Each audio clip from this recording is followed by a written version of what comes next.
नमस्कार, मैं ऋचा सिंह और आप देख रहे हैं सी न्यूज भारत। वक्त हो चुका है न्यूज बुलेटिन का। खबर अनूपपुर से है, जहां शिवराज सरकार ने गौ सेवकों के लिए की निःशुल्क एम्बुलेंस की शुरुआत। आगे खबर मोतिहारी से है, जहां नदी के टूटे क्षेत्र का जिलाधिकारी ने किया निरीक्षण। साथ ही अगली खबर प्रतापगढ़ से है, जहां खनन विभाग और पुलिस की मिलीभगत से किया जा रहा है अवैध खनन। और भी तमाम खबरों पर आइए विस्तार से करते हैं चर्चा। खबर अनूपपुर से है, जहां मध्य प्रदेश की शिवराज सरकार ने गौ सेवकों एवं गौ एम्बुलेंस के नाम पर निःशुल्क एम्बुलेंस की सुविधा प्रदान की है, जिसमें अनूपपुर जिले में 6 एम्बुलेंस उपलब्ध करा दिए गए हैं। वहीं एम्बुलेंस की सुविधा खाद्य मंत्री बिसाहू लाल सिंह के द्वारा हरी झंडी दिखाने के बाद 1 या 2 दिन के अंदर प्रारंभ कर दी जाएगी। वहीं बड़ी बात यह है कि निःशुल्क एम्बुलेंस के नाम पर पशुपालकों से व किसानों से 150 रुपए की राशि भी ली जाएगी। मीडिया से बातचीत करने के दौरान उप संचालक विभाग के अधिकारी ने बताया कि आपातकालीन पशु चिकित्सा के लिए गौ सेवकों को एवं किसानों को 150 की राशि पशुपालन विभाग में दिए जाने का प्रावधान है। ये निर्देश पशुपालन विभाग शासन के द्वारा दिया गया है। गौ सेवा एम्बुलेंस जो मिली है जिले में, सर कितनी एम्बुलेंस मिली है? सर जिले को 6 एम्बुलेंस मिली हैं। पशु चिकित्सा इकाई वाहन, इसमें एक जिला मुख्यालय में रहेगी, एक ब्लॉक मुख्यालय में रहेगी। लेकिन पुष्पराजगढ़ ब्लॉक जो है बहुत बड़ा होने के कारण उसमें 2 पशु चिकित्सा इकाई वाहन प्रदान किए गए हैं। इस तरह से कुल 6 वाहन। इसमें सर स्टाफों की क्या संख्या रहेगी? इस स्टाफों में 3 की संख्या है। एक डॉक्टर रहेगा डिग्रीधारी, एक पैरामेट रहेगा जो 2 वर्षीय डिप्लोमा कोर्स किया हुआ है, और एक ड्राइवर जो वैध है लाइसेंस होल्डर ड्राइवर, वो हेल्पर का भी काम करेगा, ड्राइविंग का भी काम करेगा। इनकी नियुक्ति प्रदेश स्तर पर E&M कंपनी द्वारा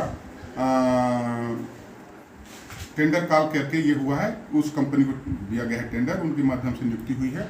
और वाहन वाइज इनको 3 का वो नियुक्ति प्रदान किया गया। सर एम्बुलेंस की सेवा जो है कब से अवेलेबल हो जाएगी? ये माननीय मंत्री महोदय के द्वारा इसका हरी झंडी दिखाने का कार्यक्रम रखा गया है। माननीय मंत्री महोदय आज अनूपपुर जिले में। अनूपपुर से सी न्यूज संवाददाता चंद्रभान सिंह राठौर की रिपोर्ट। खबर जशपुर से है, जहां आज कुनकुरी में डुगडुगिया दुर्गा पूजा स्थल के पास बरगद के पेड़ के नीचे सुबह से ही सभी व्रती महिलाओं ने पूजा अर्चना की। वहीं पंडित सुभाष मिश्रा ने सबसे पहले सत्यवान और सावित्री की मूर्ति को स्थापित किया और पूजा में सामग्रियों के विशेष महत्व को बताया। साथ ही वट सावित्री व्रत में मुख्य रूप से सत्यवान और सावित्री की कथा सुनाई। बताइए आज क्या त्योहार है आप लोग का? कैसे आज हम सभी सुहागन स्त्रियों का वट सावित्री वट पूजा है, जो कि हम लोग बहुत ही हर्षोल्लास से यहाँ पे किए हैं। बहुत सारे विधि विधान के साथ वट सावित्री का कथा कह के विधि विधान के साथ हम लोग आज पूजा को संपन्न किए हैं और सब बहुत अच्छा महसूस कर रहे हैं। तो क्या इसका उद्देश्य क्या रहता है? ये पति की लंबी आयु के लिए कामना करते हैं भगवान से कि उनकी आयु को दीर्घायु करे और स्वस्थ जीवन के साथ अच्छे से हंसी खुशी जीवन रखें। जशपुर से सी न्यूज संवाददाता दीपक वर्मा की रिपोर्ट।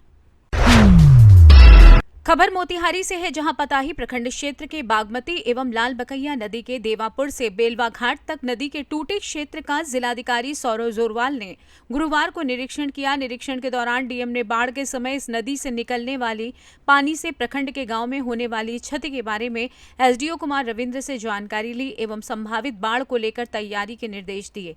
इसके पूर्व डीएम जोरवाल ने प्रखंड कार्यालय पहुंचे, जहां उन्होंने आरटीपीएस कार्यालय, बाल विकास कार्यालय, पीएम आवास कार्यालय का निरीक्षण किया और कर्मियों को दिशा निर्देशन दिए। वहीं इस मौके पर एसडीओ कुमार रविंद्र, बीडीओ आदित्य प्रकाश, सीओ सौरव कुमार आदि लोग उपस्थित रहे। मोतिहारी से सी न्यूज संवाददाता नवेंदु कुमार की रिपोर्ट। खबर प्रतापगढ़ से है, जहां कंधई थाना मंगरौरा चौकी के अंतर्गत उतरास गांव में माफियाओं के हौसले लगातार बुलंद होते जा रहे हैं। अवैध खनन पर रोक नहीं लग रही। वहीं खनन विभाग और पुलिस की मिलीभगत से जेसीबी मशीन से सरेआम तालाब में अवैध खनन हो रहा है। माफिया सैकड़ों ट्रॉली का प्रतिदिन अवैध मिट्टी खनन करते हैं, लेकिन संबंधित अधिकारियों को सूचना देने के बाद भी कोई कार्रवाई नहीं हो रही है। वहीं अधिकारियों से जब इस संबंध में जानकारी की गई तो उन्होंने कहा कि मामला संज्ञान में नहीं है, जांच पड़ताल की जाएगी। प्रतापगढ़ से सी न्यूज संवाददाता प्रमोद कुमार की रिपोर्ट। खबर यूपी के शाहजहांपुर से है, जहां अवैध संबंधों में रोड़ा बनने पर महिला ने अपने देवर के साथ मिलकर पति की डंडे से पीटकर हत्या कर दी। दोनों आरोपी पहले घटना को आत्महत्या बताते रहे, लेकिन पुलिस ने जब सख्ती से पूछताछ की तो दोनों ने हत्या की बात स्वीकार कर ली। दरअसल अल्लाहगंज थाना क्षेत्र के बगिया मोहल्ला निवासी अनोज सिंह की पत्नी सोनी का अपने देवर श्यामपाल से करीब 1 साल से अवैध संबंध चल रहा था।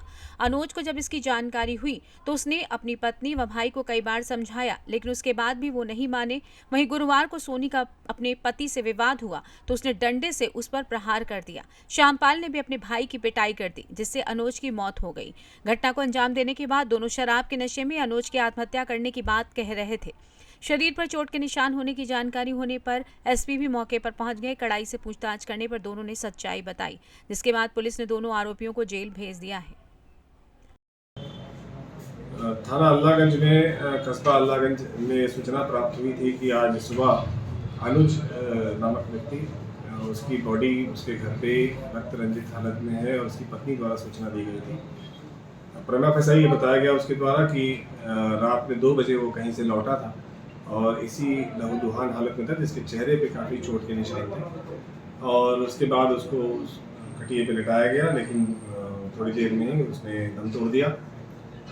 इस पर एसओ अल्लाहगंज मैं फोर्स सेवा मौके पर गए। इसके बाद मेरे द्वारा और अपर पुलिस अधीक्षक ग्रामीण द्वारा भी घटनास्थल का निरीक्षण किया गया।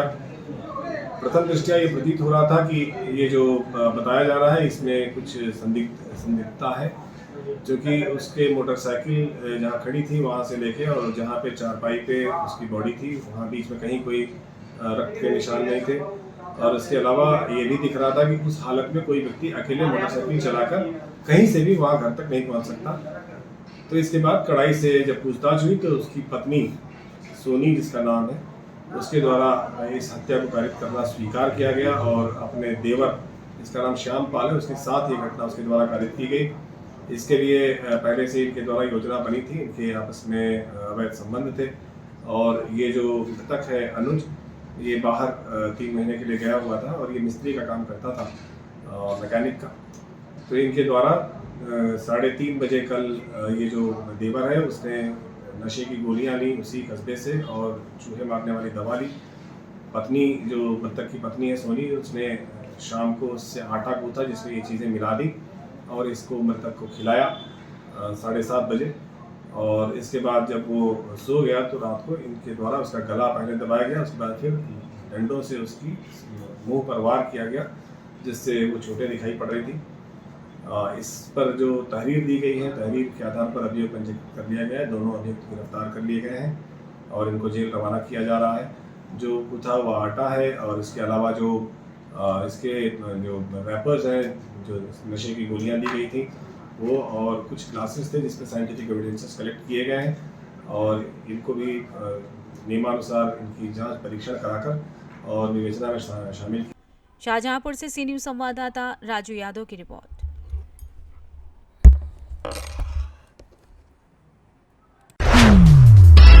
खबर झांसी से है, जहां मीडिया क्लब के अध्यक्ष मुकेश वर्मा के खिलाफ दर्ज हुए मुकदमे के विरोध में आज मऊ रानीपुर मीडिया क्लब के पत्रकार साथियों द्वारा एकजुट होकर जिलाधिकारी झांसी और वरिष्ठ पुलिस अधीक्षक को संबोधित ज्ञापन उप जिलाधिकारी और पुलिस क्षेत्राधिकारी को सौंपा गया, जिसमें मुकेश वर्मा के खिलाफ दर्ज हुए मामले की निष्पक्ष जांच कर साजिश में फंसाने वालों के खिलाफ कार्रवाई किए जाने की मांग की।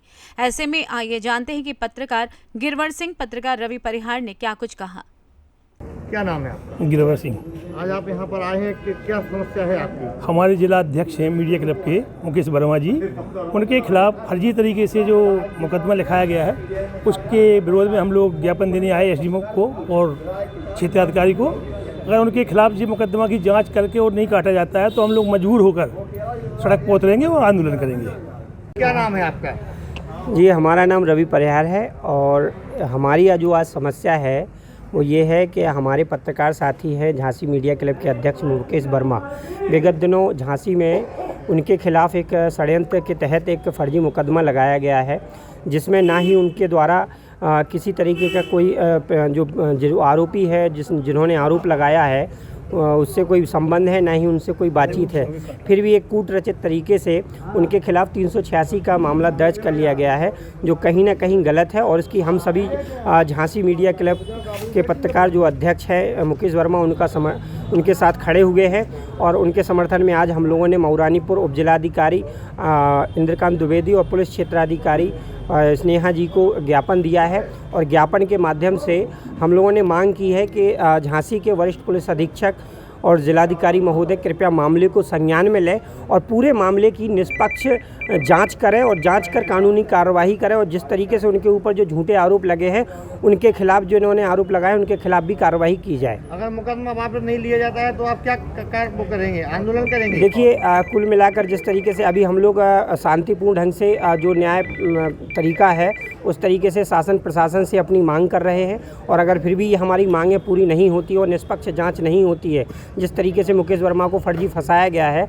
उसका न्याय नहीं होता है, तो फिर हम लोग सड़कों पर उतरकर भी आंदोलन करेंगे। झांसी से सी न्यूज संवाददाता गिरवर सिंह की रिपोर्ट। खबर पाकुड़ से है, जहां लिट्टीपाड़ा प्रखंड मुख्यालय सहित करियोडीह, करणघाटी, बड़ा सरसा गांव में सुहागिन महिलाओं ने पति की लंबी उम्र के लिए वट सावित्री पूजा के अवसर पर वट वृक्ष में पूजा अर्चना की। इस दौरान महिलाओं ने एक दूसरे की मांग में सिंदूर भरकर पति की मंगल कामना की। इसके बाद घर में पति की आरती उतारी और आशीर्वाद लिया। कहा जाता है कि वट वृक्ष के नीचे बैठकर ही सावित्री ने अपने पति सत्यवान को दोबारा जीवित किया था। इसी दिन सावित्री अपने पति के प्राण यमराज से वापस लाई थी, इसलिए सुहागिन महिलाएं पति की लंबी आयु के लिए व्रत रखती हैं। पाकुड़ से सी न्यूज संवाददाता प्रशांत मंडल की रिपोर्ट। खबर राजस्थान से है, जहां अकलेरा कस्बे में आदर्श बाल विद्या मंदिर सीनियर सेकेंडरी स्कूल के छात्र छात्राओं ने बाजी मारते हुए 12वीं विज्ञान वर्ग के परिणाम में विद्यालय की छात्रा सायरिन ने 90.60%, निर्मल कुमार लोधा ने 90.40%, हेमराज लववंशी 89.80%, पिंकी कारपेंटर 89.60%, सानिया खानम ने 89.40% और सिद्धि गौतम ने 89% अंक प्राप्त कर विद्यालय का गौरव बढ़ाया। वहीं विद्यालय का कृषि संकाय व वाणिज्य विकास का परिणाम भी 100% रहा। इस अवसर पर विद्यालय प्रबंधक ने सभी छात्र छात्राओं का मुंह मीठा कराकर उज्जवल भविष्य की शुभकामनाएं दी। इतनी बड़ी सफलता हासिल की है, उसको लेकर आपका क्या कहना है? मेरा ये कहना है कि जो मैंने मेहनत की उसकी जो मेरी सफलता है वो ज़रूर मिली मेरे को, और सबसे ही कहना चाहता हूँ कि आप भी मेहनत करते रहो, आपको भी ये सफलता ज़रूर मिलेगी। इस सफलता में जो सबसे बड़ा योगदान किनका रहा है? इस सफलता का जो मैं श्रेय है मैं अपने माता पिता, मेरे टीचर्स और गॉड को देना चाहता हूँ। वही फ्यूचर में जो आप क्या बनना चाहोगे? मेरा जो फ्यूचर प्लान है वो मैं डॉक्टर बनना चाहता हूँ। कितने घंटे अध्ययन करके जो सफलता आपने हासिल की? मैं डेली 6 घंटे पढ़ता था और जब एग्ज़ाम का टाइम हुआ तो मैं डेली 8 घंटे पढ़ना शुरू कर दिया था। कहना चाहेंगे आज इतनी बड़ी जो सफलता हासिल की है उसको लेकर आपका क्या कहना है? सर मतलब मैंने सब सिर्फ ओनली टीचर्स ने जैसे कहा है मैंने सब फॉलो किया है एंड टीचर्स बहुत अच्छा पढ़ाते हैं। बाकी सर ने टेस्ट वगैरह लिए हैं, उससे अच्छे नंबर मार्क्स वगैरह आए हैं। कितने घंटे जो अध्ययन करके आपने ये सफलता हासिल की? स्टार्टिंग में तो नॉर्मल 3-4 घंटे, पर जब एग्ज़ाम था तो 7-8 घंटे के आसपास। आपकी सफलता में जो विद्यालय के अध्यापकों यहाँ के मैनेजमेंट का कितना योगदान रहा? सर टीचर्स का भी है और पेरेंट्स का भी है। टीचर्स बहुत अच्छे से ध्यान देते हैं एंड पर्सनल बच्चों पे भी ध्यान देते हैं, स्पेशली भी देते हैं और टेस्ट वगैरह सब अच्छे से लेते हैं। फ्यूचर में जो आप क्या बनना चाहोगे? डॉक्टर। निर्मल कुमार लोधा। क्या कहना चाहेंगे आप इस सफलता को लेकर? जो इतनी बड़ी सफलता हासिल की है उसमें मेरे टीचर्स और यहाँ के जो आदर्श स्कूल के मैनेजमेंट है और मेरे माता पिता का बहुत बड़ा योगदान है। कितने घंटे अध्ययन करके जो आपने ये सफलता हासिल की? डेली लगभग 5-6 घंटे अध्ययन किया और एग्जाम टाइम पे वही 7-8 घंटे। फ्यूचर में जो आप क्या बनना चाहोगे? Future plan doctor. राजस्थान से सी न्यूज संवाददाता भगवान सिंह अकलेरा की रिपोर्ट। खबर मध्य प्रदेश के रीवा जिले से है, जहां कृषि मंत्री द्वारा किसानों के अपमान करने के मामले में माफी मांगे जाने को लेकर आम आदमी पार्टी ने रीवा कलेक्ट्रेट कार्यालय में पहुंचकर सौंपा ज्ञापन। आम आदमी पार्टी के शहर जिला अध्यक्ष इंजीनियर दीपक सिंह ने बताया कि भोपाल में हाल ही में हुए जाट महाकुंभ में आम आदमी पार्टी मध्य प्रदेश के प्रभारी BS जून से कृषि मंत्री कमल पटेल ने बदसलूकी की थी। आपके प्रभारी BS जून जाट महाकुंभ में शामिल होने पहुंचे थे। मंच पर जैसे ही आम आदमी पार्टी के प्रभारी BS जून ने किसानों के मुद्दे पर उनके हक को लेकर बोलना शुरू किया। मंच पर ही कृषि मंत्री कमल पटेल ने उन्हें किसानों के मुद्दे और उनके हक की बात करने से रोका। इतना ही नहीं, दिल्ली से आम आदमी पार्टी के विधायक और प्रभारी BS जून को मंत्री कमल पटेल ने मंच से नीचे उतारने की धमकी भी दी। ऐसे में आइए जानते हैं कि शहर जिला अध्यक्ष EG दीपक सिंह ने क्या कुछ कहा। आज ये किस विषय में ज्ञापन आप लोग सौंपे हैं यहाँ पे? तो कमल पटेल जी हैं एग्रीकल्चर मिनिस्टर। भाजपा के हर आदमी की ये सोच हो गई है कि हर दूसरी आवाज़ को दबा दें। वो इस हालत में आज 20 साल के प्रधानमंत्री लोगों की आवाज़ तक सुन नहीं पाते। किसानों के लिए जो 3 काले कानून भाजपा लाई थी, सारे किसान जानते हैं कि वो किसानों के कितनी हितैषी। भाजपा को ये गैर प्रजातांत्रिक तरीका बंद करना चाहिए, नहीं जनता के सर से ऊपर पानी जा रहा है। किसान इसका जो विरोध कर रहे हैं, हम सब साथी इस बात का हमेशा विरोध करते रहेंगे जब तक प्रजातंत्र की स्थापना नहीं होगी। आगे माफ़ी नहीं मांगते तो आप लोग आगे क्या करेंगे? वैसे भी इमीडिएटली उनको बर्खास्त करना चाहिए। उन्होंने सदन में शपथ ली है कि मैं हर भारतीय को एक तरह जान करके काम करूँगा। तो मंत्री बनने की जो कैबिनेट शपथ ली थी, शपथ का उल्लंघन किया है। जब आप शपथ में ही नहीं है तो फिर काहे के मंत्री शिवराज सिंह जी को उनको तुरंत कैबिनेट से बाहर करना चाहिए। ये आज किस विषय में ज्ञापन सौंपे आप लोग? आज ये ज्ञापन और विरोध प्रदर्शन आम आदमी पार्टी का किसानों के सम्मान में किया गया है। अभी हाल ही में भोपाल के अंदर जाट महाकुंभ हुआ था, जिसमें हमारे मध्य प्रदेश के प्रभारी BS जून साहब को भी आमंत्रित किया गया था। वहाँ पे भाजपा शासन के कृषि मंत्री श्री कमल पटेल जी भी उपस्थित थे। जब हमारे BS जून साहब ने किसानों की बात करना स्टार्ट किया, किसानों के हित में बात करना स्टार्ट किया, तभी कमल पटेल जी को पता नहीं क्या हो गया कि उनको मंच से उतारने का प्रयास किया गया। क्या इस लोकतंत्र में किसान की बात करना जनहित में नहीं है या किसान हित में नहीं है? क्या यहाँ की सरकार जो भाजपा की सरकार है, जो कि कभी अपने को किसान हितैषी बताती है पर मंच से किसानों के सम्मान में बात सुनने के लिए आदी नहीं है, तो ये कहीं ना कहीं पे किसानों का अपमान है। और जब जब किसानों का अपमान होगा, आम आदमी पार्टी इसको सहने वाली नहीं है। और आने वाले टाइम में हम लोग कमल पटेल जी का पुतला दहन और फरियाद आंदोलन करेंगे यदि कमल पटेल जी कृषि मंत्री जी माफ़ी नहीं मांगते। मध्य प्रदेश से सी न्यूज़ संवाददाता अर्जुन तिवारी की रिपोर्ट। खबर कासगंज से है, जहां इंदा मिहौला गांव गंगा के किनारे तहसील पटियाली में गंगा कटान की समस्या हर साल उत्पन्न हो जाती है, जिसमें ग्रामवासियों के जान माल को काफी नुकसान होता है। इस समस्या को ध्यान में रखते हुए इंदा मिहौला के प्रधान जशवीर सिंह, शाक्य और समाजवादी पार्टी के राष्ट्रीय प्रवक्ता अब्दुल हफीज गांधी, भीमसेन यादव और अशोक यादव ने सिंचाई विभाग के अधिशासी अभियंता अरुण कुमार से मुलाकात कर उनको इस समस्या के बारे में अवगत कराया और इस संबंध में उनको ज्ञापन भी सौंपा गया। सिंचाई विभाग के अधिशासी अभियंता अरुण कुमार ने आश्वासन देते हुए कहा कि वो इंदा मिहौला गांव पर गंगा के किनारे 3 या 4 स्टैंड बनाएंगे, जिससे गंगा कटान को रोका जा सकेगा। कासगंज से सी न्यूज़ संवाददाता अरुण चतुर्वेदी की रिपोर्ट। फिलहाल न्यूज बुलेटिन में बस इतना ही। देश दुनिया की तमाम खबरों को जानने के लिए देखते रहें सी न्यूज़ भारत। हर खबर आपके साथ, आपके हाथ।